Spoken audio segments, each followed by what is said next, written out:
Assalamualaikum warahmatullahi wabarakatuh. Dalam video kali ini kami akan membahas tentang kehamilan ektopik terganggu atau KET, Flor Albus, dan Dysmenorrhea yang beranggotakan Linardianti Rahmi, Nur Badriah, dan Sania. Pembahasan yang pertama yaitu kehamilan ektopik terganggu. Kehamilan ektopik terganggu adalah suatu kehamilan di mana sel telur yang dibuahi berimplantasi dan tumbuh di luar endometrium cavum uteri. Kehamilan ektopik dapat mengalami abortus atau ruptur pada dinding tuba dan peristiwa ini disebut sebagai kehamilan ektopik terganggu. Etiologi. Pada umumnya, etiologi kehamilan ektopik adalah transportasi embrio abnormal dan perubahan lingkungan tuba yang kemungkinan terjadi akibat implantasi abnormal. Ada beberapa faktor seperti toksin, infeksi, gangguan imunologis, dan perubahan hormonal yang dapat menyebabkan peradangan. Faktor resiko. Secara teori, segala sesuatu yang menghambat migrasi sel telur yang telah dibuahi blaskostika ke rongga endometrium dapat menyebabkan kehamilan ektopik. Faktor risiko yang paling umum dipelajari adalah faktor resiko kehamilan ektopik tuba.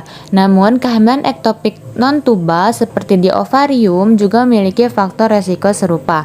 Etiologi kehamilan ektopik umumnya adalah kerusakan tuba falopi akibat peradangan. Inflamasi dapat memicu disfungsi tuba yang menyebabkan retensi oosit atau embrio. Selain itu, gangguan struktur atau motilitas tuba juga dapat disebabkan oleh prosedur pembedahan dan penggunaan kontrasepsi hormonal. Diagnosis kehamilan ektopik biasanya diawali dengan pasien wanita yang datang dengan keluhan nyeri perut, amenorrhea, dan perdarahan per vaginam. Bila pasien diketahui hamil, kehamilan ektopik harus dipertimbangkan dengan diagnosis utama. Diagnosis selalu dapat ditegakkan dengan pemeriksaan serum BHCG, ultrasound, dan laparoskopi diagnostik. Patogenesis. Dasar patofisiologi kehamilan ektopik adalah adanya gangguan proses fisiologis organ reproduksi wanita, sehingga hasil konsepsi mengalami implantasi dan maturasi di luar rongga uterus.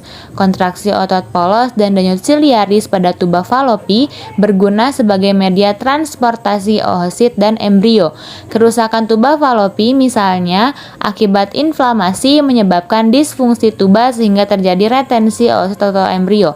Ada beberapa faktor lokal seperti toksin, infeksi, gangguan imunologi, dan gangguan hormonal yang mungkin menyebabkan inflamasi. Setelah kerusakan tuba terjadi peningkatan regulasi sitokin proinflamasi yang kemudian mendorong implantasi embrio, invasi, dan angiogenesis dalam tuba falopi. Manifestasi klinis kehamilan ektopik adalah amenorrhea, nyeri abdomen, dan perdarahan per vaginam normal. Kehamilan ektopik umumnya dikaitkan dengan peningkatan HCG tidak lebih dari 66% atau penurunan tidak lebih dari 13% dari tingkat dasar dalam 48 jam. Trias gejala dan tanda dari kehamilan ektopik adalah riwayat keterlambatan haid atau amenorrhea yang diikuti perdarahan abnormal 60-80%, nyeri abdominal atau pelvic 95%. Biasanya kehamilan ektopik baru dapat ditegakkan pada usia kehamilan 6-8 minggu saat timbulnya gejala tersebut di atas. Faktor resiko. Kehamilan ektopik terganggu dapat dialami oleh setiap wanita yang aktif secara seksual. Namun, ada faktor-faktor yang dapat meningkatkan resiko terjadinya kehamilan ektopik, yaitu hamil di usia 35 tahun atau lebih, penyakit menular seksual seperti gonorea dan chlamydia, hamil di luar kandungan sebelumnya, riwayat operasi seperti aborsi, sterilisasi pada wanita, dan operasi di area panggul atau perut, program bayi tabung, penggunaan alat kontrasepsi spiral atau IUD, kebiasaan merokok. Gejala. Kehamilan ektopik cenderung tidak menunjukkan gejala pada tahap awal. Tanda awal kehamilan ektopik serupa dengan kehamilan biasa seperti mual, payudara mengeras, dan menstruasi terhenti. Sedangkan pada tahap lanjut, penderita kehamilan ektopik umumnya mengalami nyeri perut dan perdarahan dari vagina. Gejala-gejala tersebut akan terasa makin parah seiring waktu. Terkadang, gejala nyeri perut akibat kehamilan ektopik juga hampir sama dengan gejala usus buntu. Terapi farmakologi yang pertama ada penggunaan obat-obatan. Ketiga, dokter mendiagnosis kondisi kehamilan di luar kandungan, biasanya dokter menggunakan obat methotrexate yang digunakan untuk menghambat proses kehamilan pada seorang wanita. Penggunaan obat methotrexate menjadi obat dengan keberhasilan yang tinggi dan resiko yang kecil. Operasi laparoskopi. Operasi ini dilakukan dengan membuat sayatan kecil pada perut di dekat bagian pusar, embrio diangkat dan dokter memperbaiki kerusakan akibat perdarahan pada kehamilan ektopik. Operasi darurat. Operasi ini dilakukan jika ibu mengalami perdarahan yang hebat akibat adanya kehamilan ektopik. Kerusakan pada tuba falopi nyatanya dapat diperbaiki. Terapi non-farmakologi. Pemulihan mental pada orang tua pasca kehamilan ektopik. Meskipun singkat, kehamilan bisa membangun ikatan batin yang kuat antara orang tua dan calon anaknya. Oleh sebab itu, kehamilan yang gagal dapat menimbulkan rasa sedih yang teramat dalam. Kondisi ini dapat menimbulkan tekanan mental untuk waktu yang lama. Oleh sebab itu, orang tua yang kehilangan bayinya akibat kehamilan ektopik dapat saling berbagi cerita dengan saudara, teman, atau orang dengan pengalaman yang sama. Jika cara tersebut tidak membantu, orang tua bisa berkonsultasi lebih lanjut dengan psikolog atau psikiater. Terima kasih, pembahasan selanjutnya akan dibahas oleh teman-teman saya. Selanjutnya akan dilanjutkan oleh saya, Nurul Badriah, tentang materi flor albus. Apa sih flor albus? Yaitu cairan berwarna putih agak kental yang keluar dari liang vagina dan biasanya berbau tidak sedap dan disertai rasa gatal. Flor albus muncul karena infeksi yang diakibatkan oleh mikroorganisme, sehingga muncul peradangan pada alat kelamin dan gangguan keseimbangan hormon. Flor albus juga bisa muncul karena kelelahan dan stres. Apakah keputihan itu kejadian normal atau tidak? Pada dasarnya, keputihan dapat digolongkan menjadi dua. Yang pertama, ada keputihan normal atau fisiologis, yaitu keputihan yang terjadi secara fisiologis dan tidak perlu dikhawatirkan. Keputihan jenis ini akan terjadi pada wanita yang telah mengalami menstruasi. Kondisi ini terjadi pada saat wanita memasuki masa subur, sebelum dan sesudah menstruasi, atau pada saat mendapat rangsangan. Yang kedua, keputihan abnormal atau patologis, yaitu keputihan yang harus diwaspadai dan harus mendapatkan perawatan dokter. Etiologinya yaitu beberapa penyakit menular seksual umumnya menjadi penyebab utama dari keputihan pada wanita. Bakteri penyebab yang sering ditemukan adalah Candida albicans. Penyebab terjadinya flor albus dibedakan secara fisiologis dan patologis. Flor albus fisiologis disebabkan oleh kelenjar pada serviks yang menghasilkan suatu cairan jernih yang keluar bercampur dengan bakteri, sel-sel vagina yang terlepas dan sekresi dari kelenjar Bartolini. Sekret vagina juga disebabkan oleh aktivitas bakteri yang hidup pada vagina normal. Pada perempuan, sekret vagina ini merupakan suatu hal yang alami dari tubuh untuk membersihkan diri sebagai pelicin dan pertahanan dari berbagai infeksi. Sedangkan flor albus patologis dapat timbul karena radang yang disebabkan oleh trichomoniasis, candidiasis, gonore, vaginitis senilis, endocervitis akut atau kronis, vaginitis hemophilus vaginalis, oleh iritasi zat kimia atau iritasi vagina akibat penggunaan jeli vagina, adanya benda asing seperti tampon, IUD, dan tumor yang dapat berupa tumor jinak seperti polip, mioma uteri, kista, atau dapat berupa tumor ganas atau kanker serviks. Sekarang kita bahas tentang ciri-ciri keputihan normal dan abnormal. Yang pertama, keputihan normal yaitu warna bening atau sedikit putih, jumlahnya sedikit, tidak menimbulkan rasa gatal atau nyeri, tidak berbau tajam atau menyengat, meninggalkan bercak kekuningan di celana dalam, tekstur masih cenderung cair, bisa lengket dan licin atau encer, dan terjadi mendekati siklus menstruasi. Yang kedua, ada keputihan abnormal, yaitu berwarna putih susu, kuning atau hijau, jumlah cairannya lebih banyak dari biasanya dan berlangsung dalam waktu yang lama, berbau menyengat, tekstur yang cenderung padat atau bergumpal, disertai darah, sakit atau nyeri pada area panggul, rasa gatal pada organ kewanitaan, rasa terbakar di sekitar vagina, dan sakit saat buang air kecil.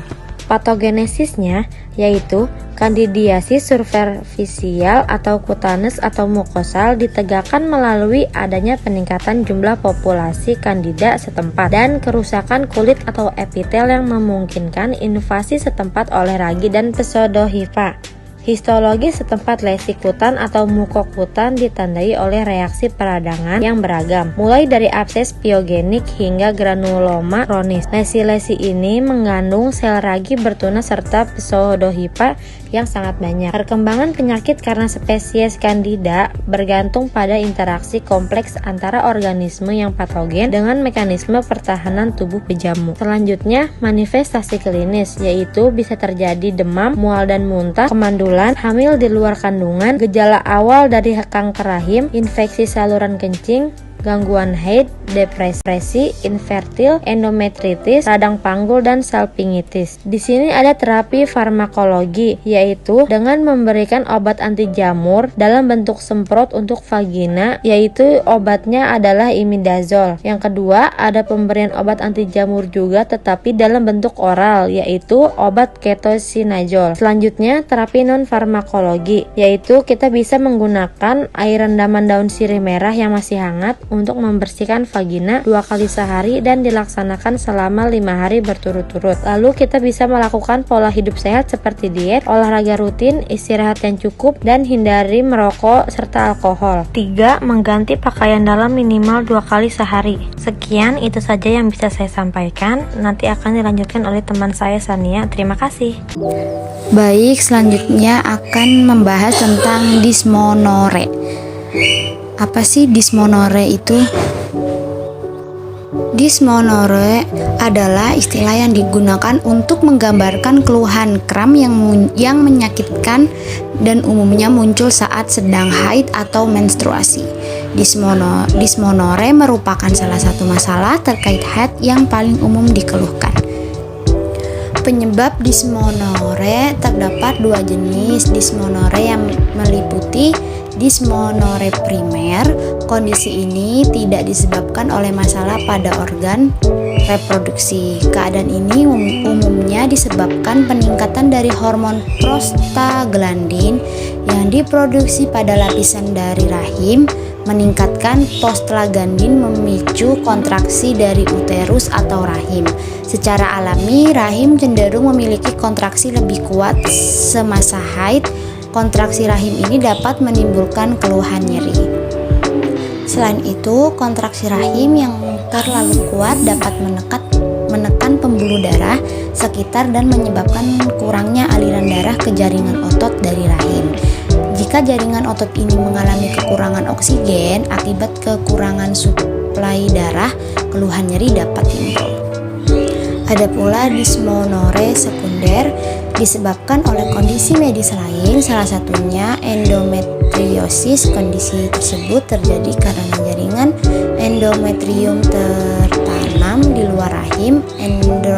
Endometriosis bisa menyebabkan pendarahan internal, infeksi, dan nyeri panggul.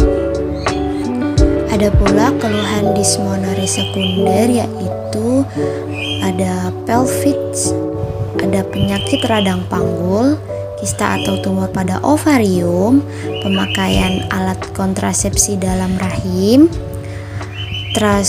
transverse vaginal septum, pelvis congestion syndrome, Allen-Martha syndrome, stenosis atau sumbatan pada servis, adenomiosis, fibroid, polit rahim, pelengketan pada bagian dalam rahim, malformasi konogenital bicornuate uterus, subseptate uterus, dan sebagainya. Faktor resiko dysmenorrhea. Ada banyak hal yang bisa meningkatkan resiko mengalami nyeri haid, antara lain berusia di bawah 30 tahun, belum pernah melahirkan, memiliki riwayat nyeri haid dalam keluarga, seorang perokok, masa puber mulai sejak usia 11 atau ke bawah, mengalami pendarahan berat atau yang tidak normal selama menstruasi, mengalami pendarahan menstruasi yang tidak teratur. Pengobatan dysmenorrhea. Pengobatan dysmenorrhea ada dysmenorrhea primer. Seringkali keluhan nyeri membaik dengan pemberian obat anti nyeri golongan Wines. Obat antiinflamasi non-steroid, contohnya diklofenak, ibuprofen, kontopro asam mefanamat, dan lainnya. Selain itu dapat pula diberikan terapi non-hormonal, misalnya dengan kontrasepsi hormonal, contohnya pil KB. Diagnosis dismenore. Untuk mendiagnosis, dokter akan melakukan evaluasi riwayat kesehatan dan melakukan beberapa pemeriksaan fisik dan panggul secara lengkap. Tes tersebut mungkin berupa USG. Tes ini menggunakan gelombang suara frekuensi tinggi untuk menghasilkan gambar pada organ dalam. Histeroskopi adalah pemeriksaan visual saluran serviks dan bagian dalam rahim. Pemeriksaan menggunakan alat penglihatan histeroskop yang dimasukkan melalui vagina. Ada pula pencitraan resonansi magnetik. Tes ini menggunakan magnet besar, frekuensi radio, dan komputer untuk menghasilkan gambar detail organ dalam struktur di dalam tubuh. Ada pula laparoskopi.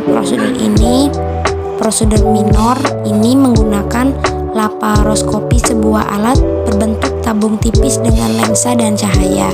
Alat tersebut dimasukkan ke dalam sayatan di dinding perut dengan menggunakan laparoskopi untuk melihat ke area panggul dan perut.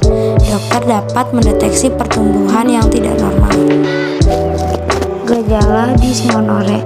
Kram atau nyeri di bawah perut bagian bawah yang bisa menyebar sampai ke punggung bawah dan paha bagian dalam. Nyeri haid muncul 1-2 hari sebelum menstruasi atau di awal-awal menstruasi. Rasa sakit terasa intens atau konstan. Bagi beberapa wanita, mereka juga mengalami beberapa gejala lain yang muncul bersamaan sebelum atau saat siklus menstruasi datang. Berikut gejala penyerta lainnya yang sering ditemukan wanita ketika menstruasi: perut kembung, diare, mual dan muntah, sakit kepala, pusing, lemas, lesu, dan tidak bertenaga. Untuk meredakan kram menstruasi, seseorang juga perlu beristirahat secukupnya, menghindari makanan yang mengandung kafein dan garam, menghindari merokok dan minum alkohol, pijat punggung bawah dan perut, dan juga saling mendukung. Pencegahan dismenore wanita juga perlu berolahraga teratur untuk mengurangi nyeri menstruasi. Untuk membantu pencegahan kram, lakukan olahraga secara rutin setiap minggunya. Sekian dari kelompok kami, kurang lebihnya mohon maaf. Wassalamualaikum warahmatullahi wabarakatuh.